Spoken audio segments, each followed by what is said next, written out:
Baik, Assalamualaikum warahmatullahi wabarakatuh. Waalaikumsalam warahmatullahi wabarakatuh.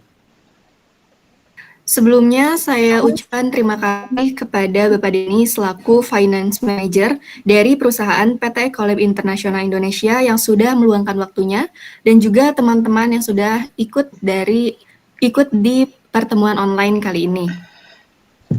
Sebelum kita memulai sesi wawancara pada kali ini, saya akan menginfokan terlebih dahulu bahwa wawancara online ini akan direkam.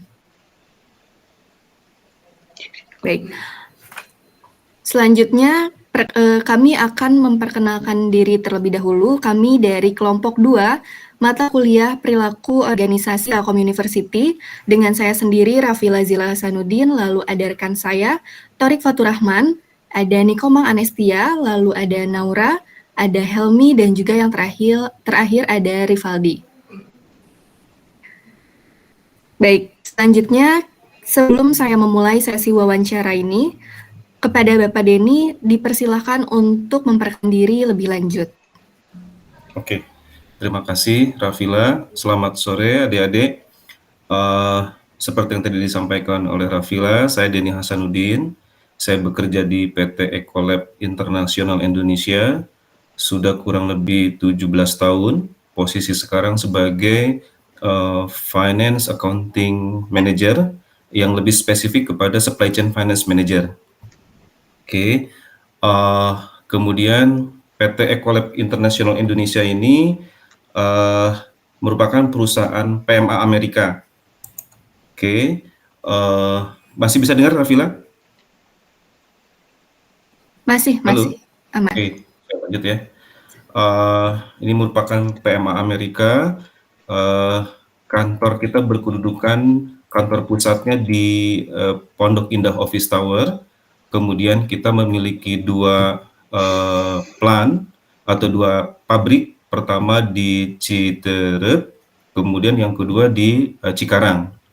Nah, untuk yang di Citerep itu kita terdiri dari memproduksi produk-produk untuk divisi energy service dan water service.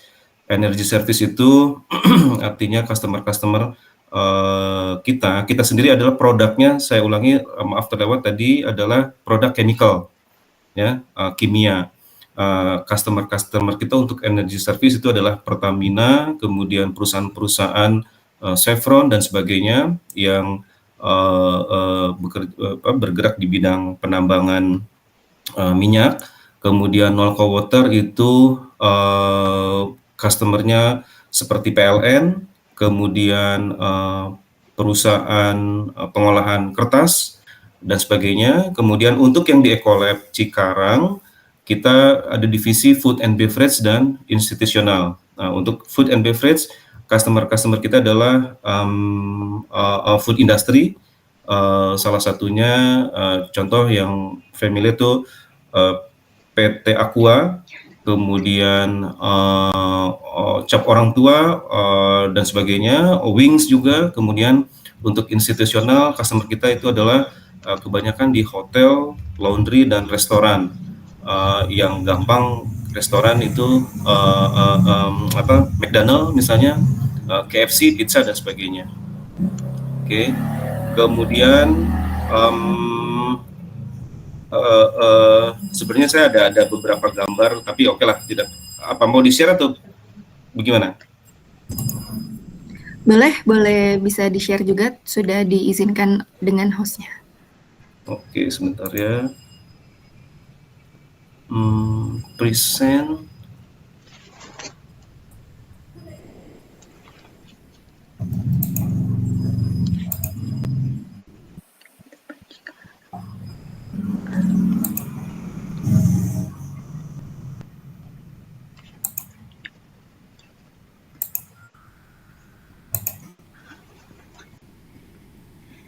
Bagaimana, muncul belum?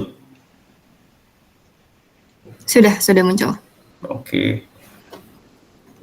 Jadi ini untuk posisi kita di Cikarang Plant, yang tadi saya sampaikan ini untuk memproduksi food and beverage. Kemudian Dia terdiri dari beberapa vessel, tetapi tenaga kerja tidak terlalu banyak karena kita padat karya. Yang lebih banyak digunakan ini adalah untuk menggunakan mesin. Kemudian ini untuk yang di Citereplan kurang lebih sama, chemical, tapi posisi ini lebih luas, berkedudukan di sekitar lebih mendekat ke area Jakarta.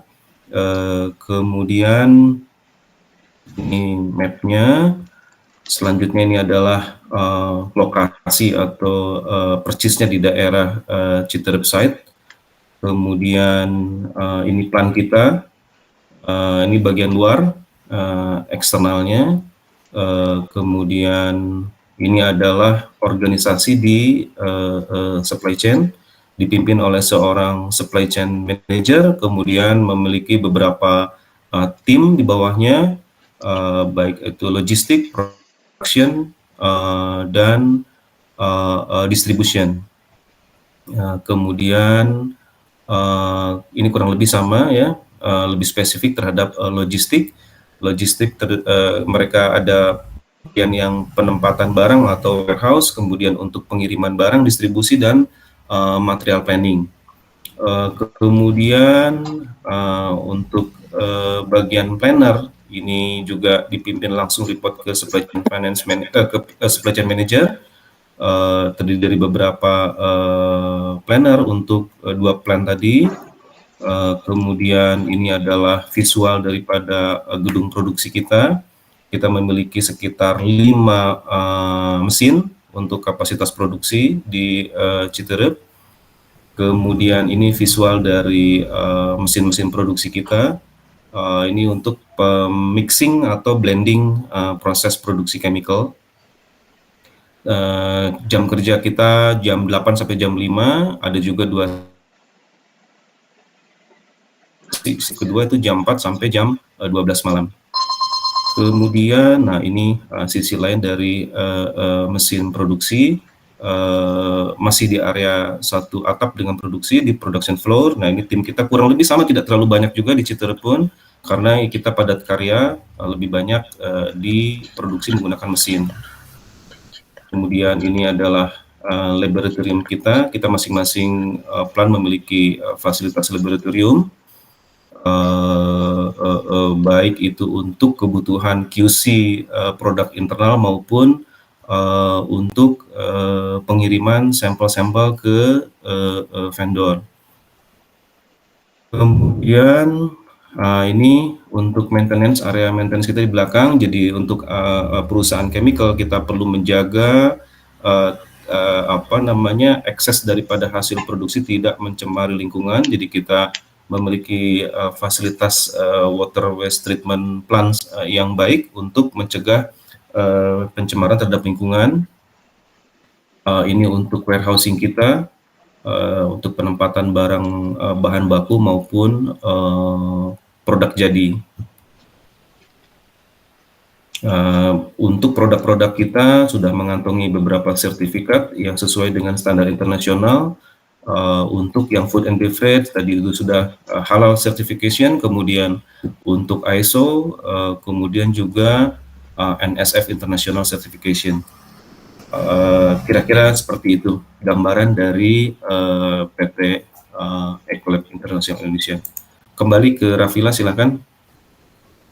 Baik, terima kasih untuk Bapak Denny yang sudah menjelaskan kurang lebih dari profil perusahaan PT Ecolab itu sendiri, mulai dari alamatnya tadi mungkin sudah dijelaskan ya, struktur organisasinya, dan juga sampai ke pencapaian apa saja yang sudah diraih oleh PT Ecolab ini. Nah, kita akan lanjut ke sesi wawancara topik pertama. Jadi di sini kita akan melakukan sesi wawancara 2 topik. Yang pertama ada topik nilai, sikap, dan kepuasan kerja. Yang kedua ada struktur dan desain organisasi. Kita sekarang akan mulai ke sesi wawancara pada topik yang pertama, yaitu nilai, sikap, dan kepuasan kerja. Bisa dilanjutkan? Oke. Oke. Untuk pertanyaan pertama, Apakah organisasi memiliki nilai dan sikap yang wajib dipahami oleh seluruh pekerja? Jika ada, sebutkan dan jelaskan. Budaya kerja maksudnya atau nilai? Iya, kayak misalnya untuk seluruh karyawan itu harus memiliki nilai dan sikap yang seperti apa, yang beda dari sikap-sikap pada umumnya. Oke, jadi untuk PT Ecolab International Indonesia, kita untuk policy ada beberapa yang berkaitan dengan, pertama memang yang berkaitan dengan teknis pekerjaan.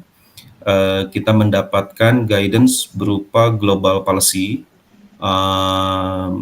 itu yang teknis ya, dengan teknik pekerjaan, misalnya untuk finance and accounting, policy-nya seperti apa, mana yang boleh, mana yang tidak, kemudian HR pun sama, kemudian general administration dan sales atau bisnis juga sama. Nah, kemudian yang kedua untuk policy yang kedua mengenai code of conduct, di mana PT Ecolab sangat menekankan code of conduct dari setiap karyawan, karena sikap atau tindakan karyawan itu bila mana menyangkut perusahaan akan berdampak langsung maupun tidak langsung terhadap perusahaan. Apalagi nanti ini kan di Amerikanya ini adalah perusahaan go public. Bila mana menimbulkan isu negatif tentu akan sangat sensitif terhadap saham di bursa Amerika, di perusahaan Ecolab tersebut. Nah, jadi kita memiliki kebijakan atau aturan yang tentu tidak bisa saya sampaikan di sini secara detail, tetapi secara umum adalah kita sangat mengedepankan etik bekerja. Sama sekali tidak, misalnya contoh yang sederhana, suap, menerima suap dari pihak luar maupun kita memberi suap terhadap pihak luar, baik rekan bisnis maupun apalagi ke pemerintahan, seperti itu. Baik, kita lanjut ke pertanyaan kedua saja mungkin ya. Dari nilai dan sikap yang PT Ecolab itu miliki, yang tadi sudah disebutkan, apakah nilai dan sikap tersebut menjadi cerminan dari organisasi, yang dimana organisasi ini PT Ecolab itu sendiri? Ya, betul. Jadi budaya kerja atau nilai-nilai tadi itu memang sudah ditentukan atau diarahkan dari corporate atau dari Amerika. Hal-hal apa yang, tapi tentu nanti aplikasinya juga disesuaikan dengan masing-masing country. Di Indonesia bagaimana, di Thailand seperti apa, di Singapura, di Brunei, Malaysia dan sebagainya. Di masing-masing negara Asia Tenggara kita punya kantor atau plan, tentu akan disesuaikan dengan masing-masing country tersebut. Tapi intinya kebijakan utamanya itu adalah sama, di rilis dan dimonitor, diperbaharui terus dari pusat. Media yang digunakan adalah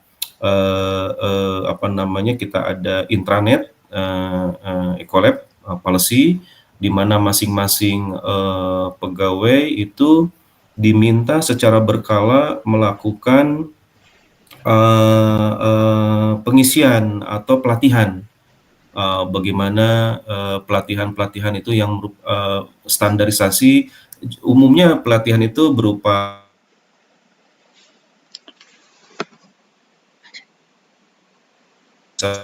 mengakses setiap karyawan tetap, ya ini berlaku hanya untuk yang tadi saya sampaikan itu untuk pegawai tetap, mengakses tadi di intranet tadi, kemudian ada beberapa kuesioner, 1, 2, 3 pertanyaan setiap modul untuk memastikan bahwa poin-poin yang disampaikan oleh manajemen pusat itu dipahami oleh setiap karyawan, terbukti atau terefleksikan dengan dapat menjawab kuesioner dari setiap modul tadi.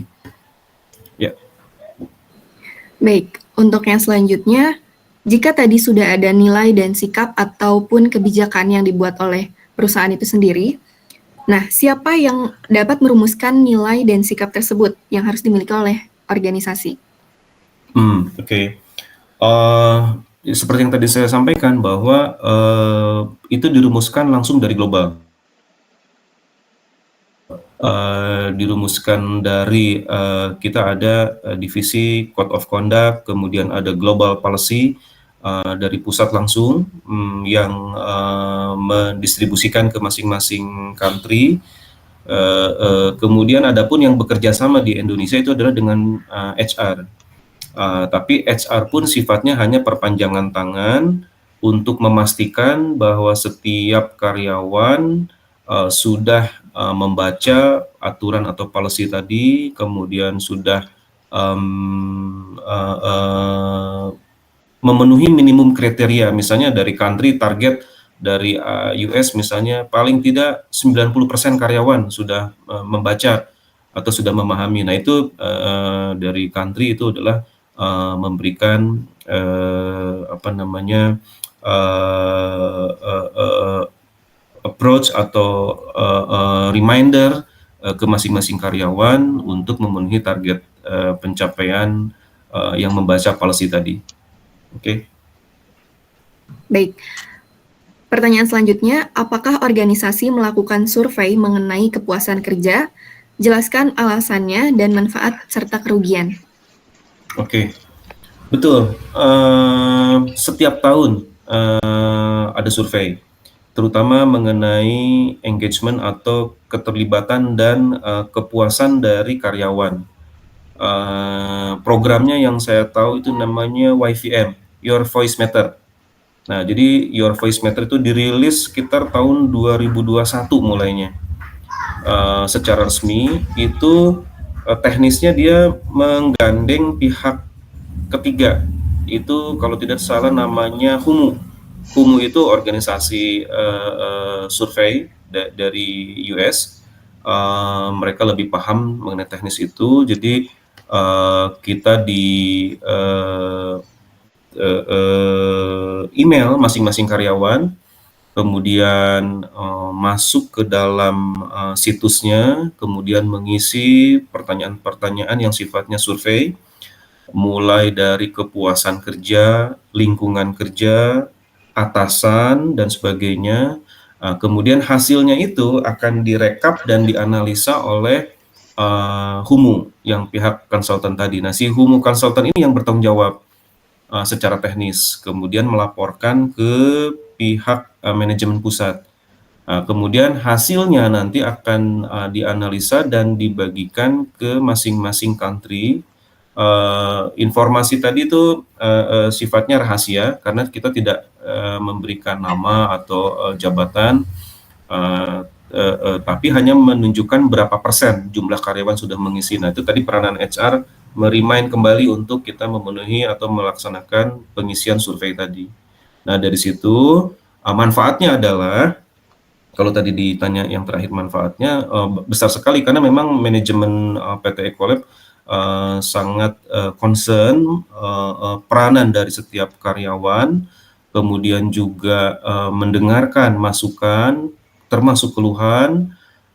Saya ambil contoh misalnya ada pada periode tertentu dikatakan bahwa kurangnya sarana hiburan atau pemersatu dengan karyawan, antar karyawan. Nah itu tindak lanjutnya manajemen melakukan acara gathering. Jadi acara gathering ada yang di dalam beberapa tahun lalu kan agak sulit juga ya, waktu itu masih COVID, sampai gathering pun bisa di online. Kemudian setelah mulai bisa kumpul, kita kumpul di acara-acara gathering bersama teman-teman satu kantor. Nah itu contoh simpelnya. Kemudian untuk ada juga misalnya ada ya mungkin masukan dari teman-teman di bukan hanya di Indonesia, mengatakan bahwa sibuk hanya bekerja tapi pelatihan kurang. Nah itu kemudian ada tindak lanjutnya itu. Menggandeng juga dengan pihak HUMU. HUMU itu memberikan email-email yang sederhana, reminder singkat, misalnya tips bagaimana mengefektifkan waktu, memprioritaskan pekerjaan, mengelola organisasi, dan sebagainya. Jadi, cukup dengan hanya email sederhana, membaca, mungkin 2-3 menit, tetapi itu lebih efektif daripada rencana-rencana besar yang realisasinya tidak terlalu, nyata gitu. Gitu. Oke. Baik, untuk pertanyaan selanjutnya mengenai kepuasan kerja, faktor apa saja yang dianggap dapat meningkatkan maupun menurunkan kepuasan kerja pada organisasi? Oke. Ya, berdasarkan pertanyaan survei maupun pembicaraan di dalam keseharian, ya tentu sebagai karyawan yang tolak ukurnya biasanya nomor satu adalah compensation and benefit, itu fasilitas, gaji dan sebagainya, uang makan dan sebagainya. Tetapi alhamdulillah untuk PT Ecolab sebagai perusahaan PMA Amerika, kita sudah lebih baik dibanding misalnya kalau pegawai di produksi UMR. Nah, kita udah di atas itu. Kemudian untuk penggajian pun pihak HR melakukan survei dengan perusahaan sejenis yang ada di Indonesia. Artinya untuk memastikan bahwa penggajian atau paket itu tidak di bawah market, tapi sesuai dengan apa itu namanya market gitu ya. Jadi itu nomor satu, itu yang biasa dibicarakan mengenai compensation benefit, dan itu lumrah lah, biasa gitu ya. Nah, yang kedua adalah mengenai karir. Karir biasanya itu yang menjadi pembicaraan menarik, karena terutama untuk pekerja-pekerja yang masih usia produktif, masih muda. Nah, itu ambisi, dan itu juga lumrah, baik. Karena kalau tadi nanti mentok di karir, kita khawatir mereka akan pergi dari perusahaan, gitu kan ya, menemukan karir di tempat baru, padahal tadi sudah dibina, sudah di-training dengan baik oleh perusahaan. Nah, jadi kita perlu seimbangkan, artinya setelah kita training dengan baik, produktif juga, supaya bagaimana caranya tetap betah di kantor kita, yaitu tadi memberikan kesempatan untuk pengembangan karir, termasuk ke atas di bidang atau di divisi yang sama, atau ke samping ke divisi yang lain. Nah, itu tadi, itulah pentingnya survei-survei tadi. Baik, kita lanjut ke pertanyaan selanjutnya. Apakah meningkatkan kepuasan kerja dapat meningkatkan produktivitas pada organisasi? Jelas, betul sekali. Jadi begitu yang kita lihat di keseharian ya, fasilitasnya baik, kompensasinya baik, kemudian tidak di bawah market ya, itu produktivitasnya otomatis meningkat ya. Jadi yang kalau kita lihat di media itu kan adanya demonstrasi gitu kan ya, karena satu dan lain hal gitu ya, sehingga komunikasi di internal perusahaan buntu, akhirnya turun ke jalan atau demo gitu. Di kita alhamdulillah tidak ada seperti itu. Jadi masalah dikomunikasikan dengan manajemen lokal.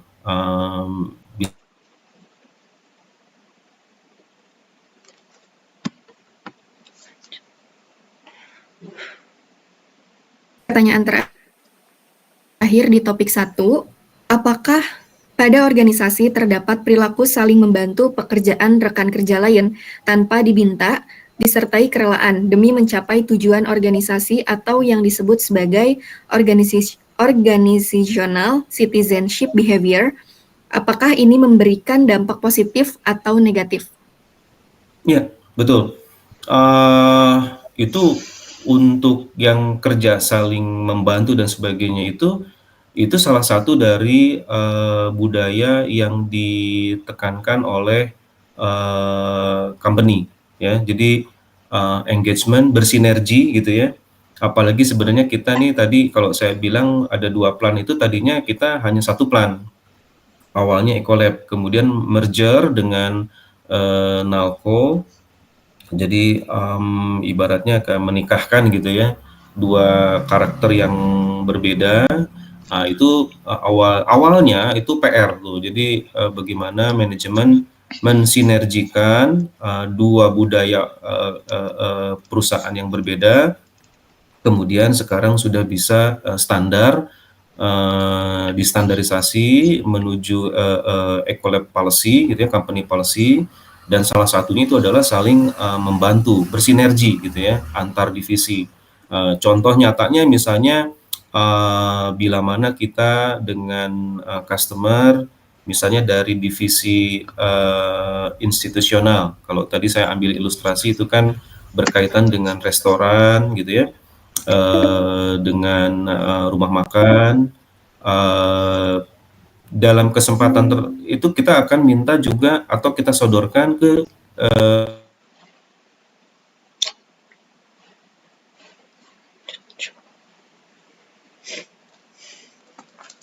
kita bantu urusan pengendalian ini dan itunya, itu kita saling bantu, kita istilahnya atau cross selling gitu ya. Nah, itu kita dibudayakan memang seperti itu, dan itu manfaatnya sangat besar.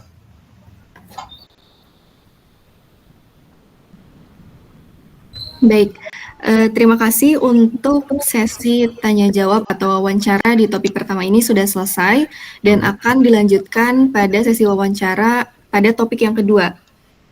Oke, mungkin kita bisa lanjut kali ya Pak ya. Oke. Terima kasih buat rekan saya Rafila Zilal telah memberikan saya kesempatan buat mewawancarai topik kedua atau sesi kedua dengan judul topik struktur dan desain organisasi. Mungkin buat Bapaknya jika ada buat bisa share ini struktur organisasinya juga bisa. Mungkin yang pertama tuh, apakah organisasi PT Ecolab memiliki struktur organisasi resmi? Mungkin kalau ada ini bisa di-share aja, Pak. Oke. Jadi sebentar ya untuk struktur organisasi ya.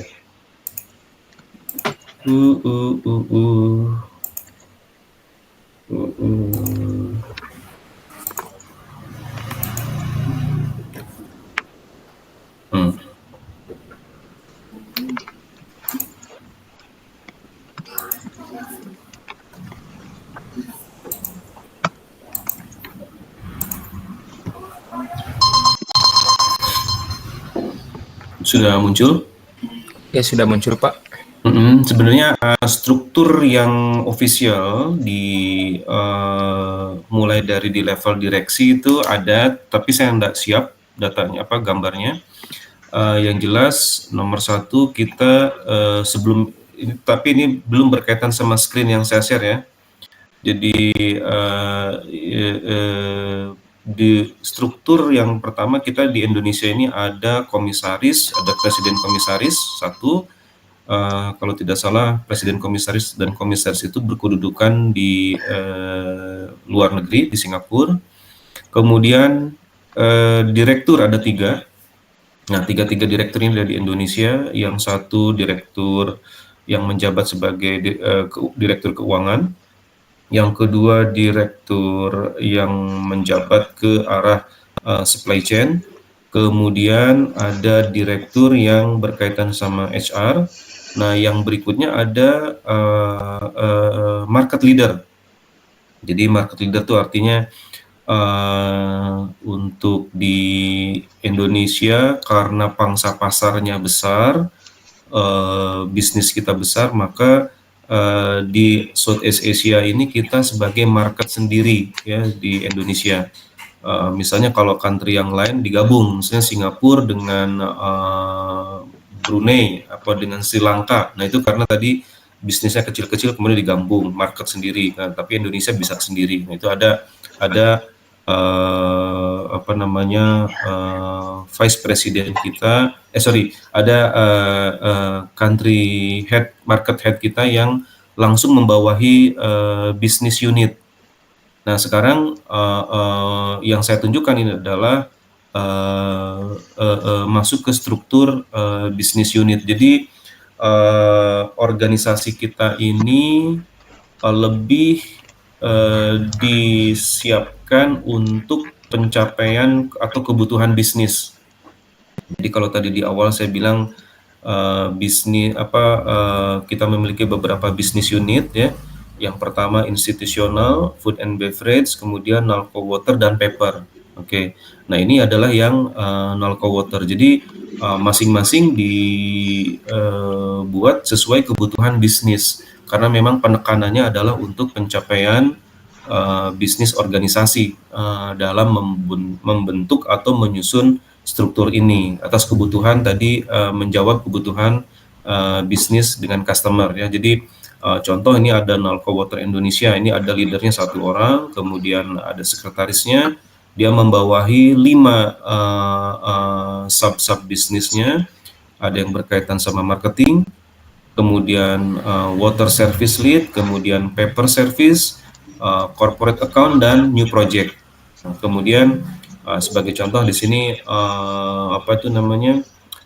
paper. Paper dia lebih memfokuskan kepada melayani organisasinya ini fokus ke bisnis-bisnis perusahaan-perusahaan produsen kertas.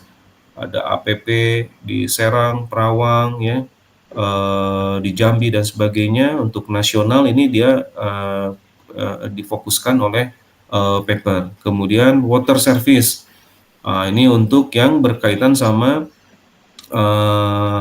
bisnis-bisnis treatment di area water, termasuk itu di dalamnya ada tadi saya sempat sampaikan ada PLN, kemudian ada juga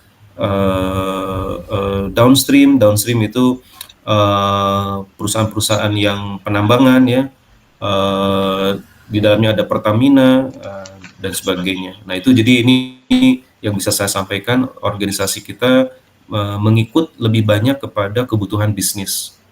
Tuh. Oke, saya stop share lagi ya, saya kembalikan lagi. Oke, terima kasih Bapak. Mungkin ke pertanyaan selanjutnya, bagaimana bentuk visualisasi struktur yang digunakan pada organisasi? Oh, itu tadi ya, visualnya itu tadi itu yang saya sampaikan. Jadi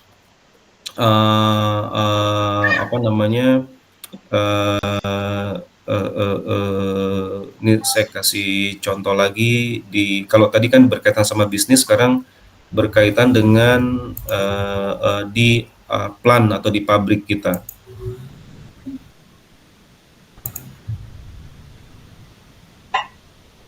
Nah ini untuk yang di plant lebih kepada fungsi-fungsi ya. Kalau tadi di bisnis unit untuk sales marketing, maksud saya ya, sales marketing, struktur organisasi lebih kepada disusun menggunakan kebutuhan bisnis ya, pembagian ya istilahnya apa ya, peta ininya, peta bisnisnya ini, yang institusional, yang food and beverage, yang paper, dibagi sesuai dengan keahlian masing-masing di bisnis tadi ya. Kemudian yang sekarang yang berkaitan dengan di operasional. Nah, kalau yang di operasional itu diatur atau dibagi sesuai dengan fungsi-fungsi. Misalnya ada bagian planning, pengadaan, perencanaan produksi, perencanaan pengadaan barang, juga ada fungsi produksi ya, ada plant manager, ini ada functionnya, kemudian ada penyimpanan barang setelah barang. Jadi kalau kita ngeflow dari proses A sampai Z, mulai dari fungsi pemesanan barang, tadi kan perencanaan dulu, setelah perencanaan terus pembelian atau purchasing, procurement, kemudian setelah dipesan datang barangnya ada bagian penyimpanan barang di storage, fungsi storage, kemudian ketika dipakai masuk ke production floor di bagian produksi, setelah jadi ada penyimpanan barang jadi, kemudian ada distribusi, kemudian ada customer service untuk bagian yang invoicing atau billing. Nah itu berdasarkan fungsi-fungsi. Di luar daripada itu pun ada misalnya berkaitan dengan supply chain finance, ya. Ini atau berkaitan sama finance. Nah, itu juga dibagi-bagi menjadi fungsi. Ada fungsi account receivable, ya, setelah dijual kan tadi perlu di-collect, itu account receivable. Sedangkan untuk pembelian tadi accounts payable, ketika kita membeli ada pencatatan korelasinya ke accounts payable. Kemudian untuk operasional ada supply chain finance. Di sini dia fungsi-fungsinya untuk costing, inventory, untuk analisa-analisa di produksi, kemudian ada lagi FP&A atau reporting, kemudian itu untuk hasilnya setiap bulan kita ada laporan keuangan, kemudian untuk manajemen report, ya. Ada juga nanti fungsi itu compliance. Jadi compliance itu untuk supaya kita tetap berbisnis patuh taat terhadap aturan-aturan atau policy yang tadi di awal pembicaraan awal kita bahas gitu.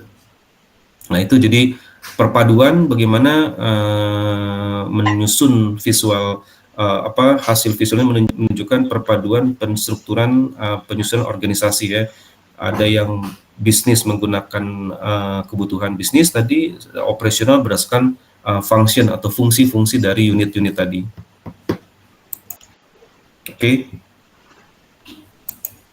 Oke, lanjut ke pertanyaan selanjutnya. Jadi ketika membuat struktur organisasi PT Ecolab itu, siapa sih yang berwenang gitu loh Pak? Yang berwenang atau bertanggung jawab untuk membuat struktur organisasi tersebut? Mungkin saja. Nah, sebetulnya yang bertanggung jawab adalah masing-masing unit leadernya, ya, head departemennya. Nah, ini head departemen yang mengatur sesuai dengan kebutuhan masing-masing, tapi tidak terlepas dengan panduan dari pola yang diterapkan oleh global atau dari corporate. Jadi apa yang country terapkan itu tidak terlepas dengan contoh-contoh yang sudah diterapkan misalnya di Ecolab Amerika seperti apa. Nah, itu kita mengacu, kemudian dibawa ke level regional. Nah, di regional itu kan di Singapura, kemudian dibawa ke level country, itu kurang lebih mirip. Kemudian yang bertanggung jawab itu adalah head departemen atau head division masing-masing.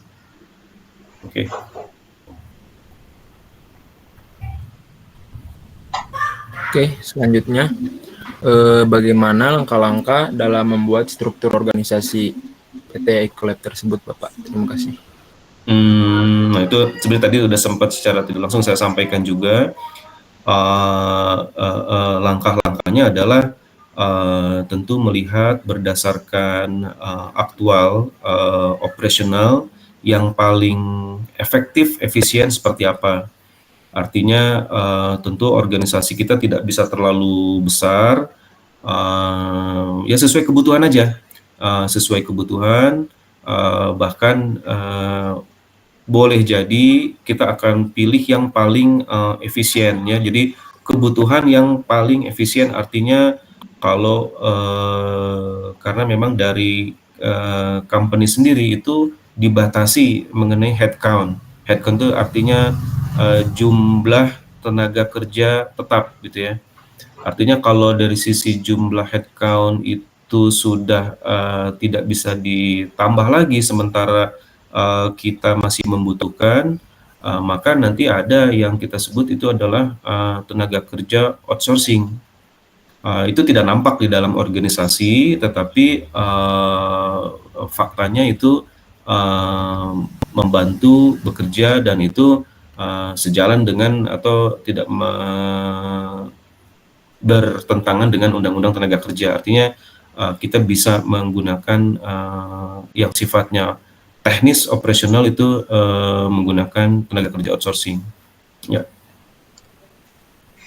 Oke, mungkin untuk pertanyaan selanjutnya itu mungkin tadi Bapak udah jelaskan, ya, tapi dengan sesuai prosedur yang kita ikuti wawancara, mungkin kita akan mengingatkan kembali. Apakah dalam struktur organisasi dibuat pengelompokan berdasarkan fungsinya, produk atau service, letak geografi, proses dan customer-nya. Mungkin tadi Bapak udah jelaskan. Iya betul, itu tadi ya kalau disebutkan tadi dengan fungsi sudah kita di bagian administrasi terutama ya, di bagian operasional. Jadi untuk struktur organisasi administrasi dan operasional itu sesuai dengan fungsi-fungsi. Kemudian untuk urusan customer, kebutuhan bisnis dikelompok-kelompokkan sesuai dengan organisasi. Organisasi bisnis ini pun atau bisnis unit pun mereka di bawahnya tadi kalau saya lihat saya tunjukkan tadi ada yang memegang misalnya area regional Bali, kemudian Bali dan Surabaya, kemudian Sumatera. Nah itu mereka kelompok-kelompokan lagi berdasarkan apa itu region mereka, market mereka masing-masing. Tapi dalam satu tetap organisasi, divisi atau bisnis unit mereka tadi. Misalnya food and beverage. Nah, itu food and beverage polanya adalah customer kita banyaknya justru di Pulau Jawa, di Cikarang, Bekasi, Bogor ya. Jadi di daerah-daerah Jawa. Kemudian institusional. Institusional itu kan tadi bergerak di bidang hotel. Nah, itu lokasi-lokasinya satu ya tentu di restoran juga di kota-kota besar. Kemudian di tempat-tempat wisata seperti di Bali. Nah, yang tadi saya sebutkan lagi ada energy service, itu yang downstream, customer-nya adalah perusahaan-perusahaan pertambangan batu bara dan sebagainya. Itu justru yang jauh-jauh di Minahasa untuk Newmont ya, di Papua, di ada tadi perusahaan kertas di Kalimantan. Nah, itu sesuai juga dikombinasikan kebutuhan dengan wilayah masing-masing gitu. Oke, mungkin ke pertanyaan selanjutnya. Apakah dalam mungkin salah ini dalam mengambil keputusan organisasi atau PT Okolab tersebut, mana yang lebih banyak digunakan sentralisasi ataukah desentralisasi? Mungkin saya jelaskan Bapak, sentralisasi atau desentralisasi tersebut yang termasuk di wawancara tersebut. Mungkin sentralisasi itu merupakan pengelolaan kewenangan secara terpusat, sedangkan kalau kayak desentralisasi tersebut sendiri yaitu pendelegasian wewenang dari manajemen puncak terhadap bawahannya. Mungkin itu saja. Kita pernah dua-duanya. Jadi kalau yang sekarang tadi saya sampaikan kan kita sebagai market sendiri ya. Jadi sebagai market sendiri, pimpinan pusat kita sekarang itu adalah market lead. Ada satu orang market lead yang dia bisa memberikan memiliki kewenangan untuk memutuskan, gitu ya. Nah, itu posisi organisasi yang sekarang.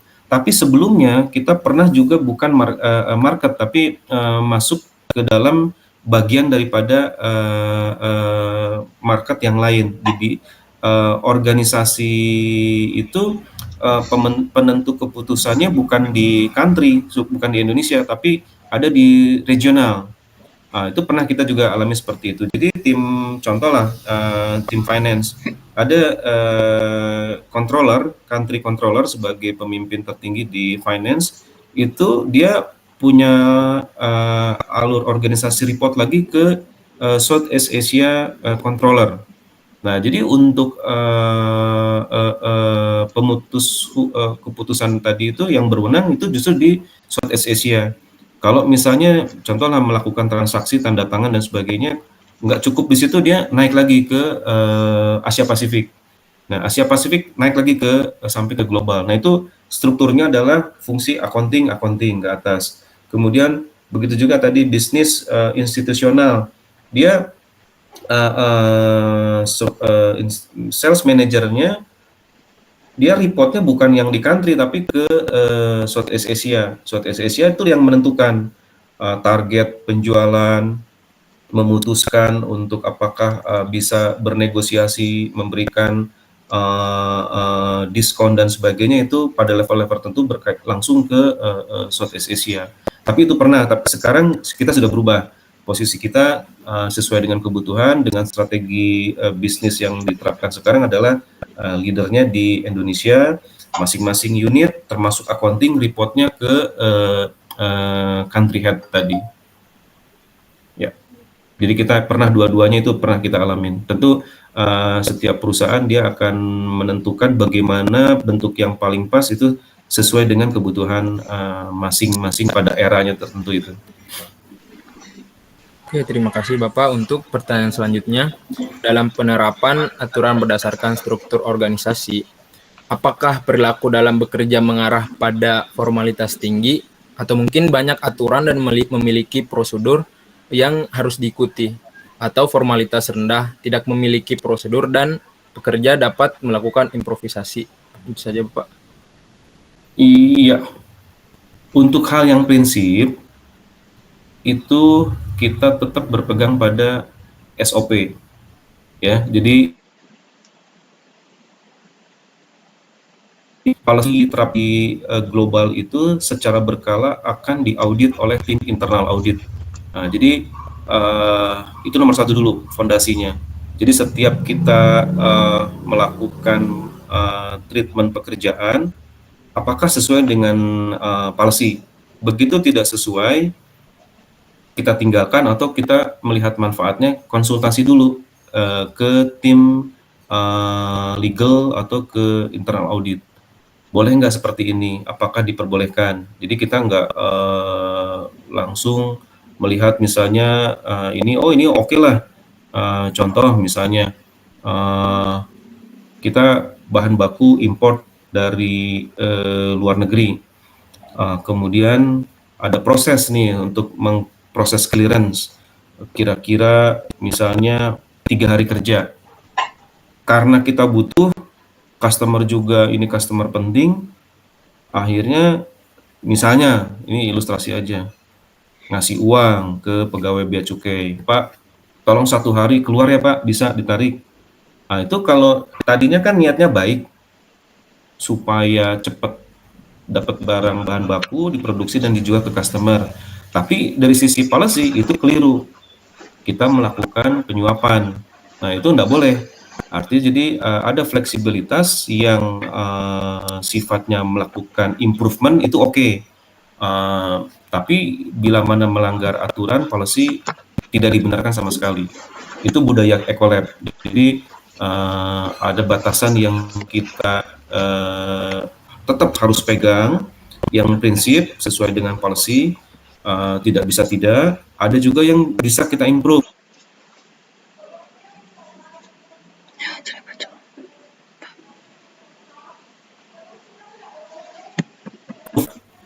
Dokumentasi kertas kita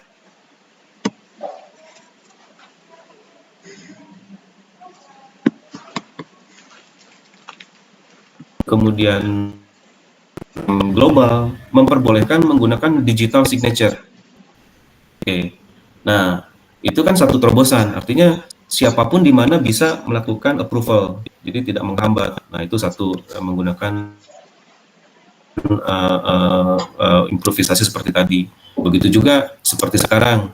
Dulu kalau meeting kan bentar-bentar harus meeting, ngumpul di meeting room. Dari Surabaya datang ke Jakarta, dari Bali datang, ongkosnya mahal. Nah, sekarang kita beda tempat ngumpul begini, is okay, ini boleh, sah ini juga gitu. Nah itu yang seperti itu boleh gitu. Terima kasih. Mungkin ini kita masuk ke pertanyaan terakhir kali. Tentukan organisasi masuk pada jenis desain organisasi mana yang paling tepat berdasarkan hasil wawancara, simple, birokrasi, matriks, atau virtually. Terima kasih Bapak. Nah sebenarnya saya lupa mengenai textbooknya ya di pelajaran apa mata kuliah apa perilaku organisasi ini itu masuk ke yang mana gitu ya. Ya mungkin adik-adik bisa simpulkan apa yang tadi saya jelaskan. Tadi kan kombinasian ya, untuk kebutuhan bisnis dia menggunakan pembagian organisasinya kebutuhan bisnis, untuk operasional dia berdasarkan function, fungsi-fungsinya, untuk organisasi accounting juga berdasarkan function, fungsi-fungsinya. Nah itu di textbooknya di mata perkuliahan saya tidak tahu itu masuknya ke yang mana itu. apa tadi apa yang apa tadi Torik bilang apa matriksnya seperti apa. Nah itu Nah, mungkin saya tambahkan Bapak ada simple, birokrasi, matriks atau virtuali Bapak. ya apakah mungkin yang disebut simple gitu ya. Jadi tapi sebagai prinsip yang umum menurut saya ya, yang common yang mungkin bisa diterima dalam organisasi apapun gitu ya. Itu satu, kita cari simple. Nggak perlu cari yang repot gitu ya. Tapi simple di sini pun menjawab atau memenuhi kebutuhan organisasi gitu. Jadi artinya kalau memang tidak butuh unit ini ya nggak usah. Kan itu juga berkaitan sama biaya. Kalau nanti kita memang create satu organisasi unit tertentu yang tidak begitu efisien, buat apa? Hanya nambah biaya. Kan banyak perusahaan malah dilebur, digabung gitu ya untuk efisiensi. Jumlah orangnya tadinya 4 jadi 2, nah gitu kan. Jadi sesuai kebutuhan, tepat guna gitu ya. Kemudian juga apa namanya, sesuai dengan ahlinya. Ya misalnya, wah ini temen nih, ya udah masukin aja nih, misalnya lagi bikin perusahaan apa sih, kalau anak udah bikin apa sih istilahnya, perusahaan-perusahaan baru gitu ya. Ya udah masukin aja ini, rekrut, organisasinya apa, ngarang gitu, ini yang penting masuk gitu. Itu tuh nggak pas gitu. Jadi harusnya memang itu butuh ahli di bidangnya, kemudian sesuai juga memang prinsip tadi, tidak birokratis, seperti itu. Itu tadi kita di praktek atau praktisi sesuai dengan activity aja di lapangan seperti itu. Nah kemudian teknis-teknisnya di textbook perkuliahan masuk ke yang mana ya, nanti Rafila sama teman-teman baca deh, disimpulkan yang mana gitu. Ya. Oke Bapak, terima kasih untuk sesi wawancara yang kedua ini dengan topik struktur dan desain organisasi. Mungkin saya akan kembalikan kepada rekan saya, Saudara Rafila Zihlan. Terima kasih. Baik, sebelumnya saya ucapkan terima kasih kepada Bapak Denny yang sudah menjawab seluruh pertanyaan mulai dari topik 1 dan juga topik 2. Sudah menjelaskan secara detail dan izinkan saya untuk membuat sedikit rangkuman mungkin ya. Jadi PT Ecolab ini memiliki nilai dan sikap tersendiri yang harus dimiliki oleh seluruh karyawannya. Dan PT Ecolab juga sangat mengutamakan kepuasan kerja dari para karyawan. Dibuktikan dengan dilakukannya survei kepuasan kerja secara berkala. Karena hal tersebut juga bisa mempengaruhi produktivitas pada PT Ecolab. Mungkin sebelum kita menutup sesi wawancara pada pertemuan online kali ini, kita akan melakukan sesi foto bersama terlebih dahulu dan juga untuk dokumentasi. Oke. Baik.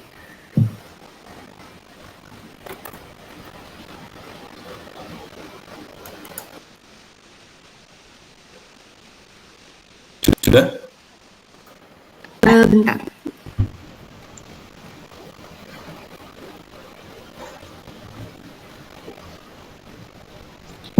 Dalam hitungan ketiga ya.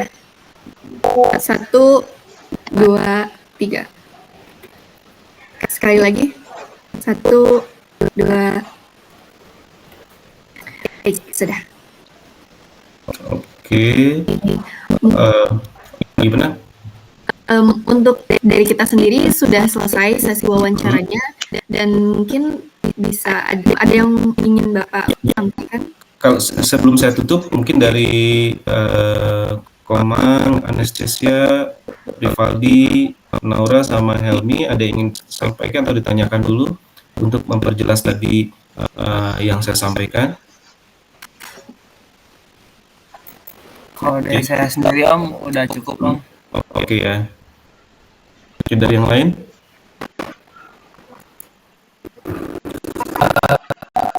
Mungkin dari aku ada ini sih Om, paling minta pengen tahu pendapat pribadi Bapak sendiri. Kalau tadi yang masalah sentralisasi sama desentralisasi kan perusahaan ini kan udah coba dua-dua tuh Pak. Mhm.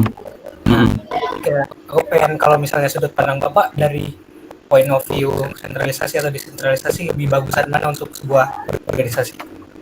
Kalau saya sendiri melihat ya, lebih boleh jadi pendapat saya kurang tepat, tapi saya melihat manfaat yang lebih banyak adalah desentralisasi. Artinya yang keputusan bisa diambil di country gitu kan ya. Ya itu ya. Karena apa, satu yang ngerti situasi di Indonesia itu kita orang Indonesia ya. Yang ngerti bisnis di sini kita gitu ya. Kemudian tentu akan lebih cepat mengambil keputusan, lebih efisien gitu ya. Kalau yang tadi sentralisasi itu apa-apa harus ke pusat, apalagi kalau sampai ke Amerika, jam kerjanya aja beda. Kita pulang dia baru buka laptop gitu ya. Itu udah nggak beda benua, beda jam kerja gitu ya, geografis gitu. Nah, dan juga biasanya untuk yang sentralisasi itu kita ini di country kekuatan berimbang karena masing-masing merasa punya atasan di sentral gitu ya. Jadi merasa Anda perlu patuh amat sama yang di sini. Patuhnya sama yang di Southeast Asia. Jadi dari sisi accounting misalnya, accounting itu salah satu fungsinya untuk kontrol. Nah ini rada-rada tidak terlalu efektif karena mereka merasa, misalnya kita bilang tolong ya jangan dulu spending uang ini karena situasi tidak terlalu menguntungkan. Misalnya si A mengusulkan kita organisasi tim kita nih mau tur ke Jogja, perlu biaya sekian. Nah, kita remind nih dari tim accounting, jangan dulu, kondisi keuangan sedang gini. Nah itu kalau yang tadi sentralisasi dia maju terus ke atasannya di di Southeast Asia. Nah, repot kalau ditanda tangan untuk di approve. Nah jadi sinergi kita di level country itu kurang gitu ya, karena dia merasa ada atasnya lagi maju gitu, tetap bersikeras gitu ya. Tapi kalau nanti di country kita tunjukkan ke bos yang di sini, bos di sini lebih ngerti kan, oke ya benar, jangan dulu lah, ini situasi kurang pas. Jadi saya melihat ada positif negatif, tapi yang lebih pas ya, ibarat rumah tangga kita sendiri ya, kita sendiri di sini lebih baik yang lebih ngerti yang memutuskan di country gitu. Ya itu Helmi ya. Ya. Nah, kalau dari yang lain tidak ada yang tanyakan lagi, dari saya juga sudah cukup. Mohon maaf kurang lebihnya. Kalau ada yang kurang atau kurang tepat penyampaian, anggaplah ini salah satu sumber pembelajaran. Nanti waktu masih berjalan terus panjang, adik-adik mahasiswa bisa menyerap lagi mungkin dari narasumber-sumber yang lain ya. Oke, Rafila kembali, terima kasih. Baik, mungkin saya akan menutup sesi wawancara pada pertemuan kali ini. Terima kasih untuk Bapak Denny Hasanuddin untuk yang telah meluangkan waktunya, dan juga semoga seluruh informasi yang sudah disampaikan kepada kami bisa kami pahami dengan baik, bisa kita implementasikan dalam mata kuliah pelajaran ini gitu. Sekian mungkin dari kami. Terima kasih Bapak. Wassalamualaikum warahmatullahi wabarakatuh. Waalaikumsalam warahmatullahi wabarakatuh.